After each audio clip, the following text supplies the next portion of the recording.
Portsmouth in October, and this is the aircraft carrier, Victorious, leaving on the Foreign Service leg of her commission. She's going out east. Before she gets there, though, she has to be an efficient carrier, and that takes work and practice. The young men manning the flight deck have heard of Hong Kong and Singapore from the geography books, but they've no real idea what they're like.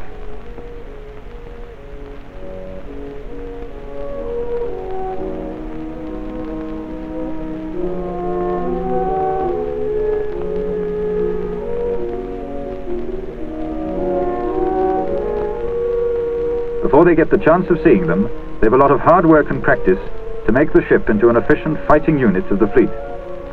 Furthermore, they're going to sea as a team for the first time, and the hard work starts before she is out of sight of land.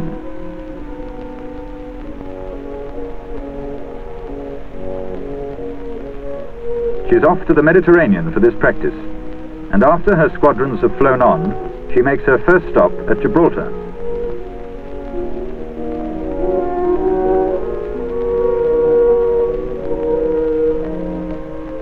It's only a short stop for self-maintenance, in order to iron out any snags they found on the passage out.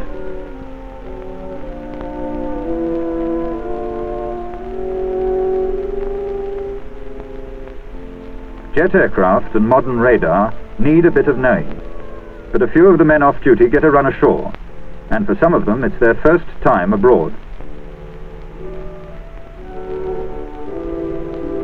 There she is, and everyone on board is working flat out, because very soon they're off to sea again for intensive flying exercises.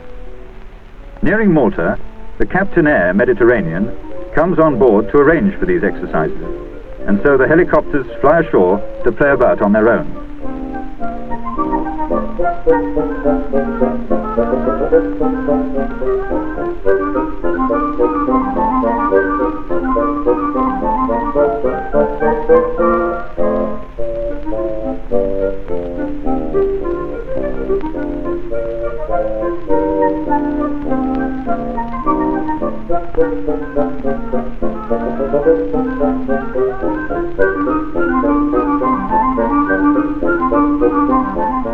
As yet, the ship's company is only just beginning to learn the complicated business of operating high-speed aircraft from the restricted deck of a carrier.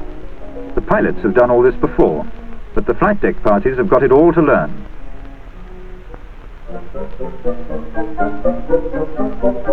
To keep ships operating for long periods away from bases, all stores are now taken on board at sea. This is their first replenishment from the store ship.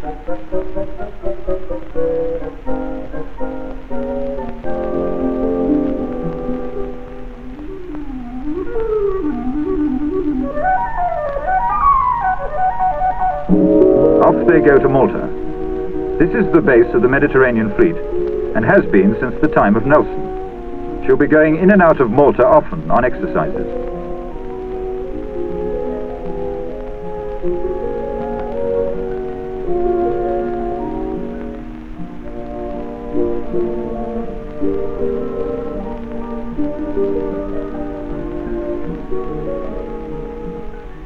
Here she meets the Ark Royal, who is an old hand and will provide a bit of competition in the complex business of operating modern aircraft.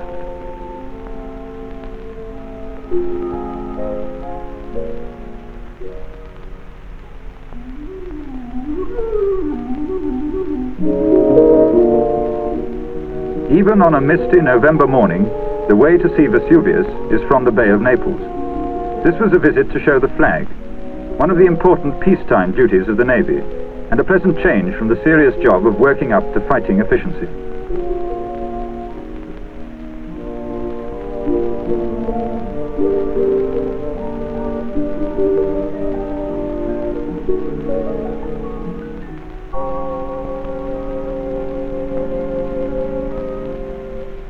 The Victorious is now joined by the Ark Royal and Hermes for flying exercises carried out under the command of Flag Officer aircraft carriers.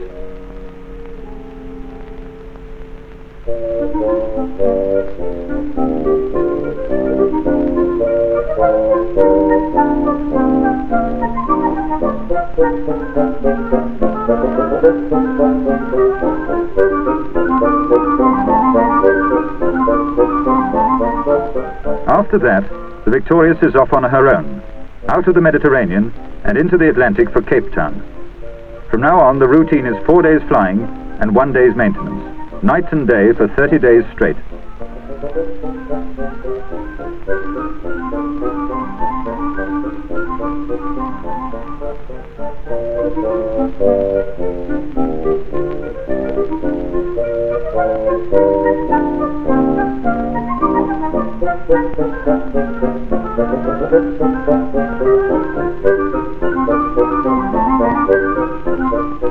Her escort is the frigate Blackpool.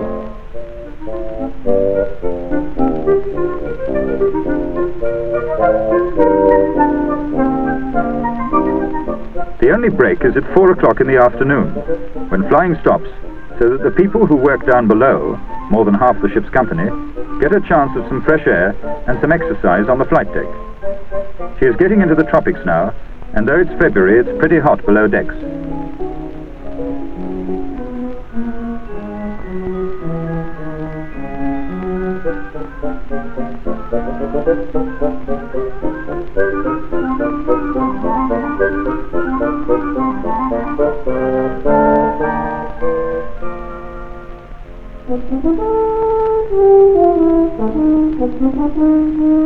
A day or two later, King Neptune comes on board to welcome those who have never crossed the line into his southern domain.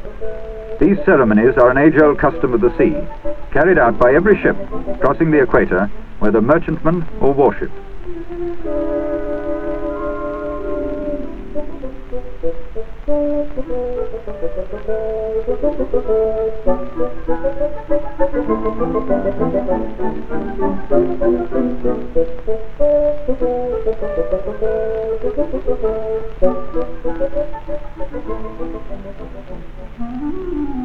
A couple of weeks on, and the new subjects of King Neptune are nearing Cape Town. And here is that famous landmark, Table Mountain.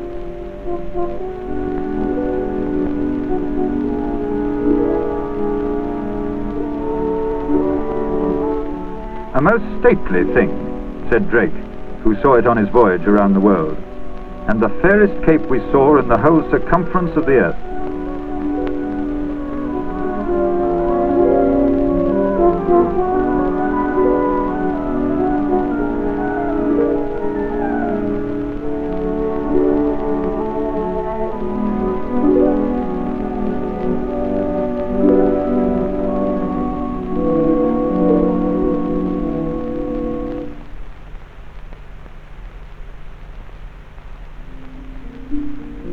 The ship had brought out a new Queen's colour to be presented to the South American and South Atlantic station, and this raised a bit of a problem. Normally, a colour can only be presented on British soil, but South Africa was now a republic, and the flight deck of the Victorious was the nearest sovereign territory.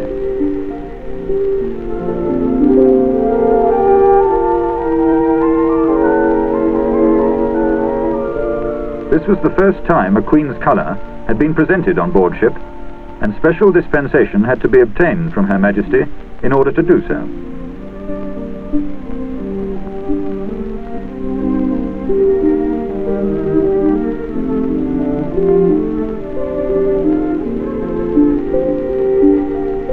After the ceremony, the Victorious repaid a little of Cape Town's hospitality by throwing the ship open to visitors, before starting out on the long haul around Africa and up to Aden.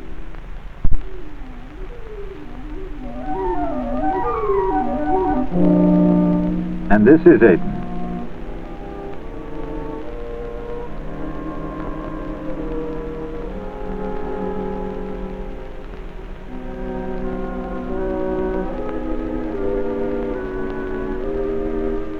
Following naval custom, the ship salutes the flag of the local commander-in-chief.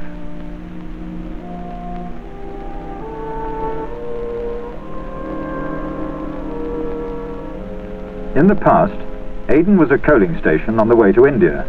Today, it is an important base covering the Persian Gulf and the Indian Ocean.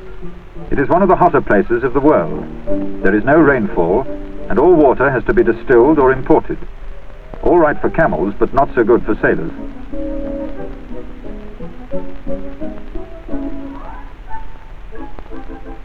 Her supply ship east of Suez is never far away. She appears over the horizon every few days to replenish with food, equipment and stores for what is virtually a floating town of 2,000 people.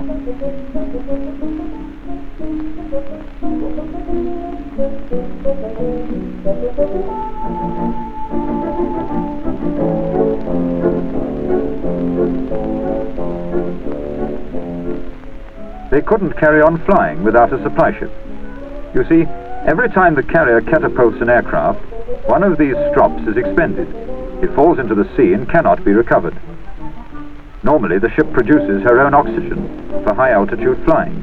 But with all the training going on night and day, she needs an additional supply. And here are some cylinders coming on board.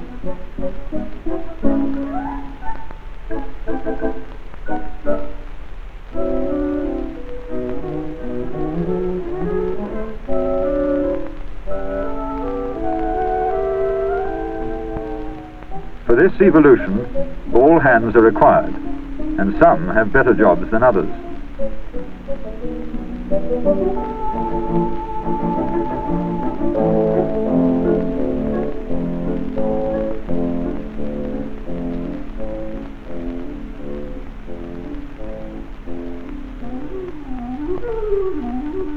The supply ship casts off, and the carrier resumes her normal routine steaming across the Indian Ocean, south of Ceylon and down the Malacca Straits to Singapore.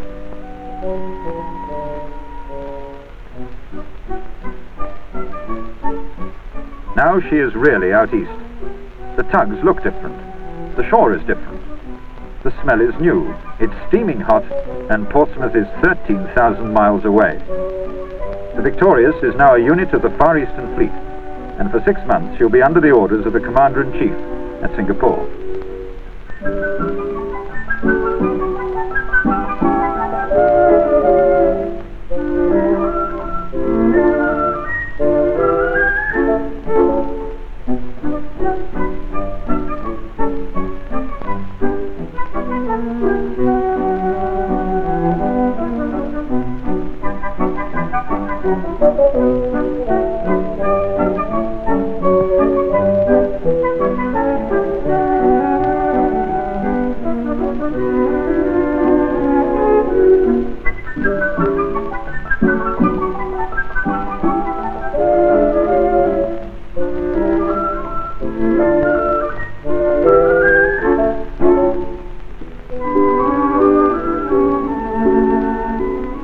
HMS Terror, the naval base.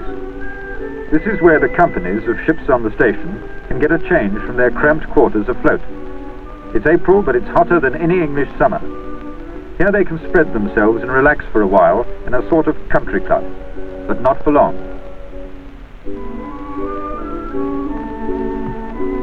While the Victorious is exercising in the South China Sea, the Belfast, flying the flag of the second-in-command Far East, comes alongside so that the Admiral can have a look at the latest addition to his fleet.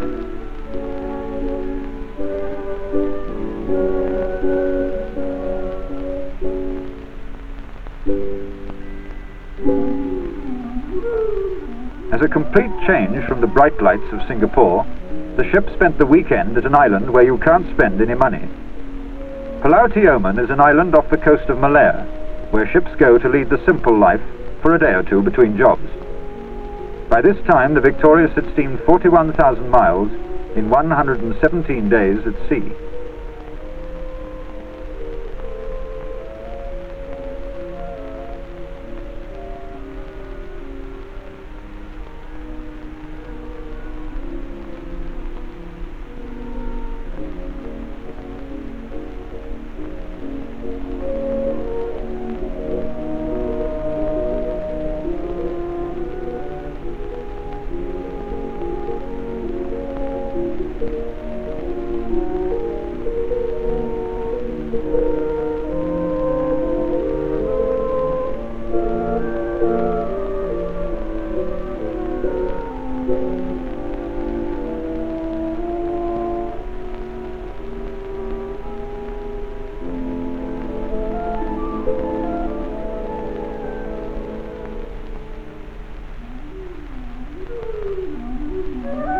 She was in the middle of flying exercises on the way up to the delights of Hong Kong when a signal was received which read, "Proceed to the Persian Gulf with all dispatch." She needed fuel to get there, and her own oiler was on ahead, so another was diverted to fuel her. There was trouble at Kuwait, and now the Victorious was off on her main purpose, the protection of British interests abroad.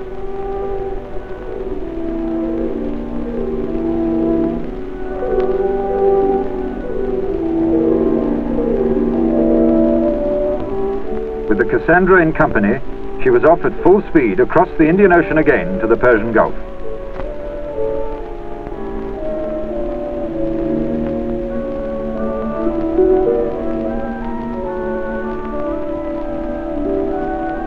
They thought Aden was warm, but in the Gulf the sea was so hot that even the water didn't cool you off. She was standing by for 21 stifling days, and in between flying sorties, the madder people played deck hockey. It may not look it, but the carrier was providing distant cover for the operations, and within minutes she could have been flying off attack aircraft.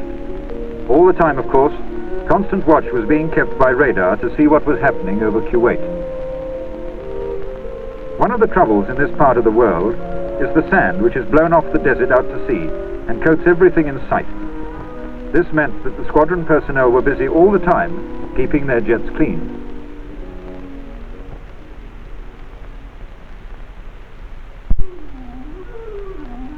After 3 weeks of heat and sand, another carrier relieved the Victorious, and she steamed 3,000 miles south to Mombasa. As she steamed out of the Gulf, the temperatures of sea and air dropped 12 degrees in half an hour.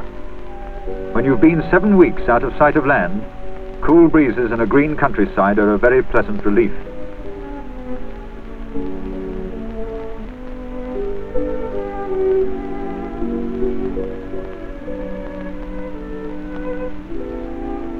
These arches were put up for the visit of the Queen.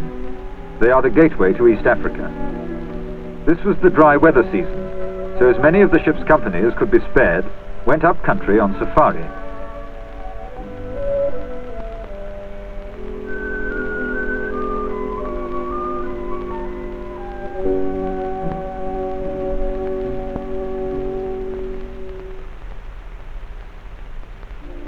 The 12 days rest period is over, and the parties which had been up country are back on board with yarns of Kilimanjaro, Nairobi and the Tsavo Game Reserve.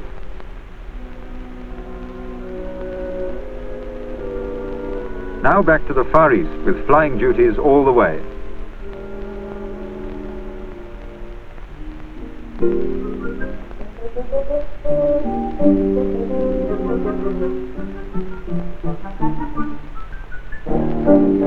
There goes a strop.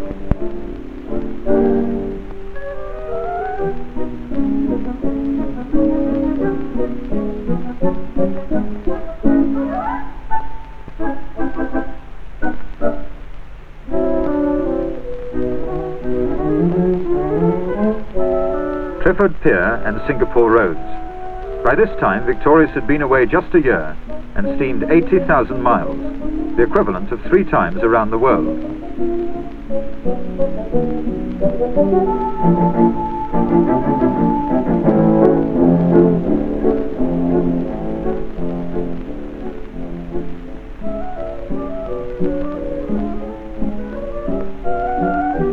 Every visitor to Singapore has a look around the famous Tiger Balm Gardens.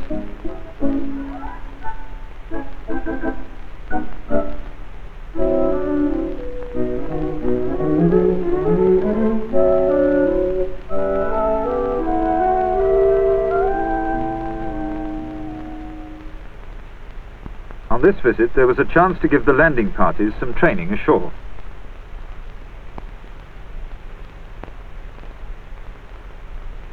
Off to Hong Kong at last, or are they? Yes, they've made it. No diversions this time.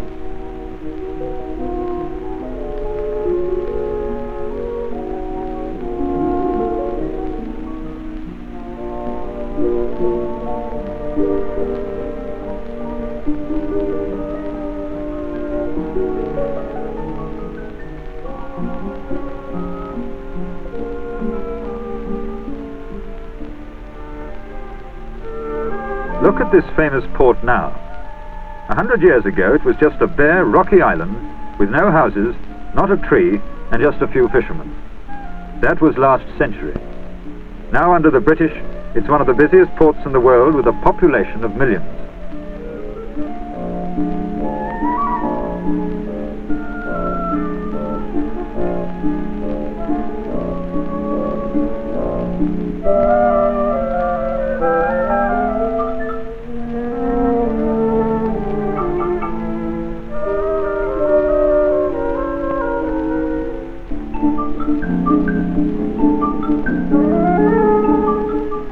The ship's company founded a wonderful shopping centre with everything duty-free.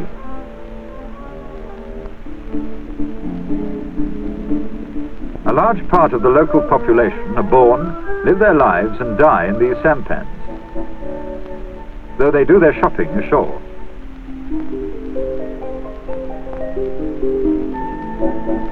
The Chinese are a frugal people and use every yard of soil by terrace farming.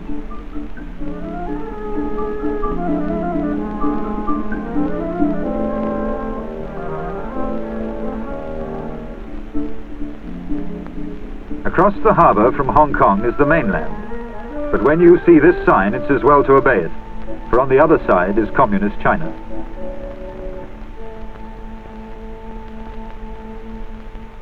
The crest of Victorious, formed by the ship's company, was the farewell salute to Hong Kong.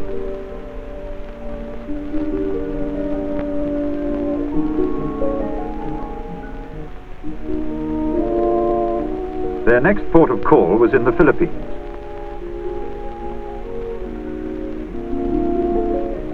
The purpose of their visit was to organize final details for a cross-operation exercise with the American carrier Ticonderoga. Whilst these American planes were landing on Victorious, their squadrons were flying onto the Ticonderoga. This is a demon.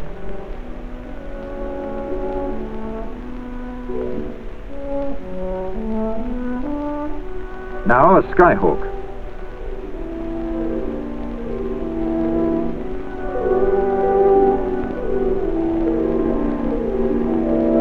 And a Sky Raider.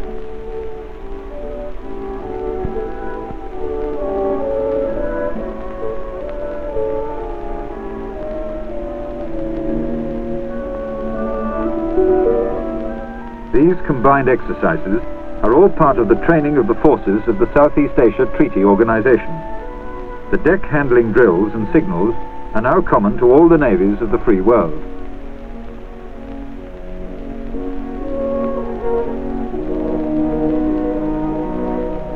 A helicopter acts as plane guard in case of accident.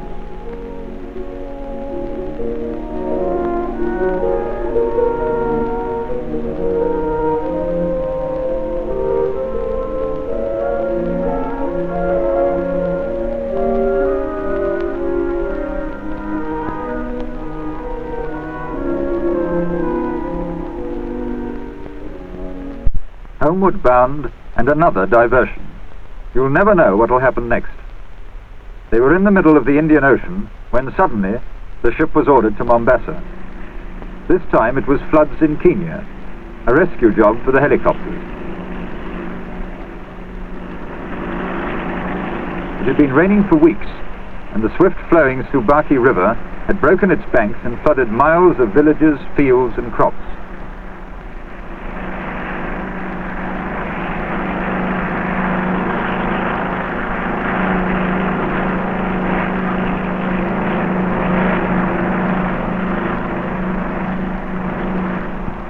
The helicopters were now out on their own. Only 12 hours from disembarking, the squadron found itself spread along 150 miles of African coast, with very few stores and unreliable communications.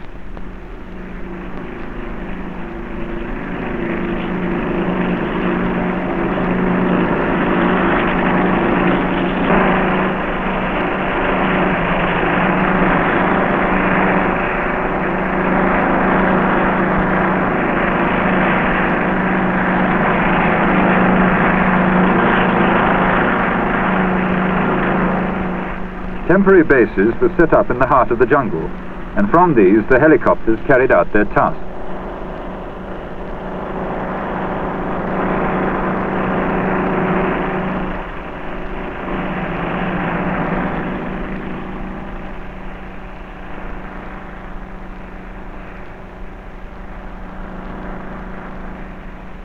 The situation was this. The seed for the next crops had been destroyed, and unless new seed could be taken around the villages, the tribesmen would starve. With the local knowledge of the district commissioner, the Navy reached the stricken villages.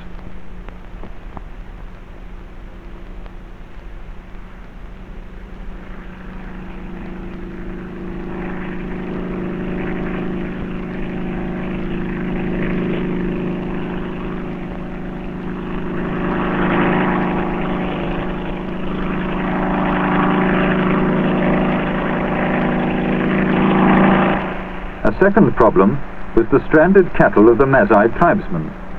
As it was, the Masai were cut off by the floods from their food. The job, therefore, was to ferry the cattle across the swollen Subaki to the people on the other side.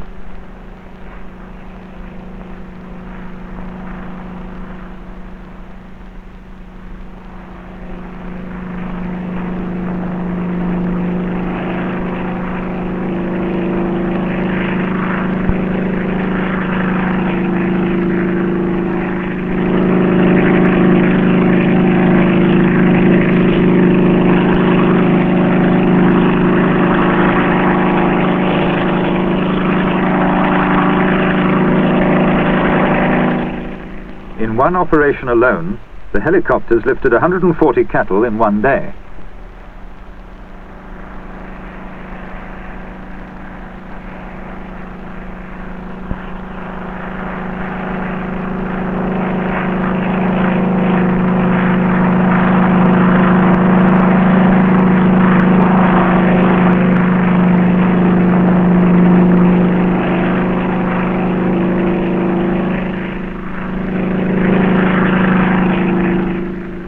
To speed things up, the sailors mucked in too. And back goes the chopper for yet another one.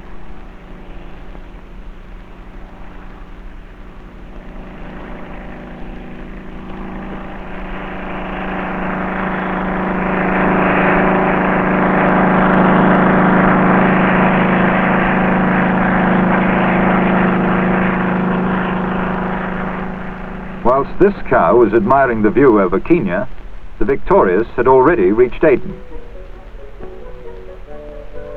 It was December, and the sailors were doing their Christmas shopping.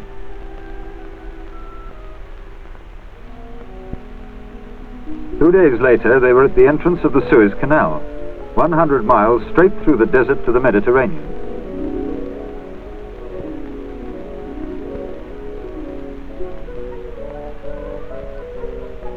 The most famous bumboatman in the world, Jim Irish, had sent his men on board the night before at Suez to sell his goods to the credulous sailors.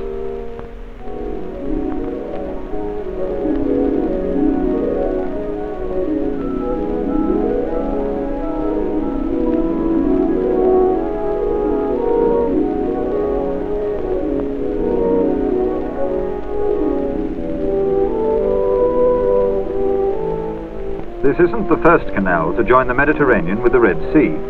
The Pharaohs built one 4,000 years ago, but over the centuries the desert sands silted it up, and all trace of it disappeared. Nowadays, dredgers like this are continuously at work keeping the channel clear.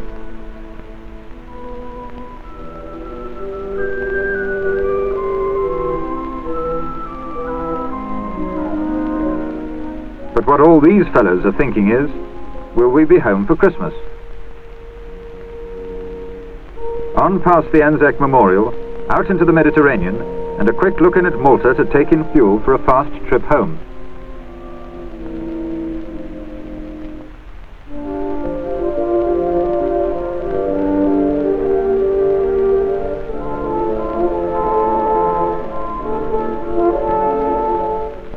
Overland, the jets are within one hop of home. They'll be there tonight. On December the 18th, The Victorious was back into blues and steaming up harbour at Portsmouth.